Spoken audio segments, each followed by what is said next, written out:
ஓம் நமோ நாராயணாய. நரசிம்மர் பாசுரங்கள். பூதமைந்தோடு வேள்வியைந்து புலன் களைந்து பொறிகளால் ஏதொன்றுமில்லாத வன்கையினார்கள் வாழ் திருக்கோட்டியோர் நாதனை நரசிங்கனை நவின்றேத்துவார் களுழுக்கிய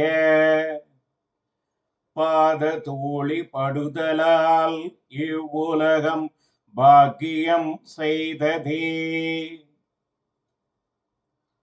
பஞ்ச பூதங்களாலும் 5 வேள்விகளாலும் 5 புலன்களாலும் 5 பொறிகளாலும் சிறிதும் குற்றமில்லாத வள்ளல் வாழ்கின்ற திருக்கோட்டியூரில் எழுந்தருளி இருக்கின்ற தலைவனாகிய நரசிங்கமூர்த்தியை துதிக்கும் அடியவர்களின் திருவடிகள் பட்ட தூளிகள் படுவதால் இந்த பூமியானது பாக்கியம் செய்ததாகின்றது. ஓம் நமோ நாராயணாய.